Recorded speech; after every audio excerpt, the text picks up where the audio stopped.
Hi guys! Welcome to Naya's World!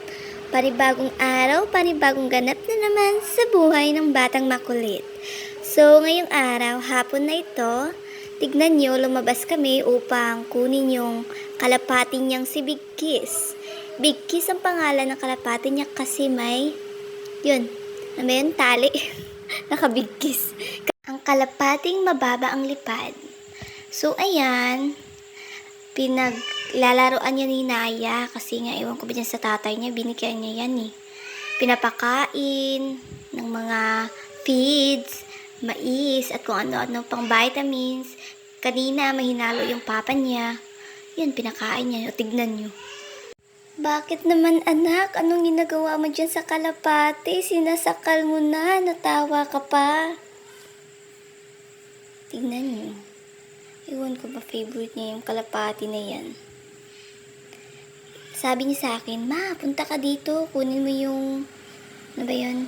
Yung feeds. Yung bubod sa kalapati. Yan. Yung minix kinan ng papa niya. Binigay ko naman sa kanya. So, ayan, tignan yung bababa yan. Natakot niya madapa eh. Dandahan.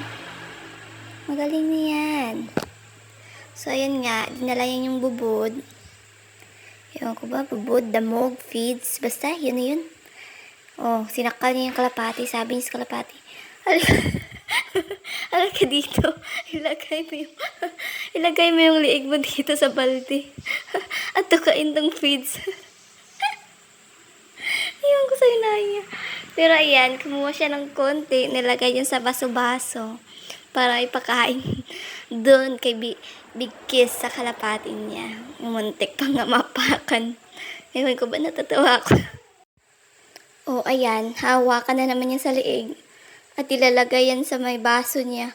Sabi niya, halika na Big Kiss, tukain mo na to. Tukain mo na tong bubod mo. Kawawa talaga ang kalapati. Ginagawa mo, Naya. Ay, naku, mamaya adobo na yan. Napakan pa nga totally ni Big Kiss. Ay, naku, nabubulol na ako. Sorry for that. So, ayun, tumatakas si Big Kiss. Pero wala kang kawala, Big Kiss, kasi may tali ka.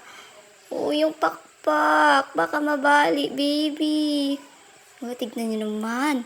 Concentrate yan. Gigil na gigil. Ayaw makawala yung kalapati niya. Hay naku, Naya, ewan ko ba sa'yo, napakakulit mo talagang bata ka. So ayun, sabi ko sa kanya, huwag mo kunin yan, marumi. Naku, wala pa nga tsinelas yan kasi yung tsinelas niya, di na kasya. Nagkaroon siya ng lapok. Ano ba sa Tagalog yung lapok? Hindi ko alam. Basta, i-google nyo na lang. So ayun na nga. Akala ata lulutuin na. Hiwain na si kalapating Big Kiss. Ay, naku, kawawa talaga itong kalapati na to. Naging laruan na ni Naya. May puti pa siya. Si puti naman yun. Yung nasa unang upload kong reels, yun. Yun si puti. Bisaya yun. Native. Ito naman, may lahi ito or may breed sa mga nag-raise, sa mga nagbe-breeding. Ganon. Kasi yung papa niya nag-breed tsaka nag-raise ng mga kalapate.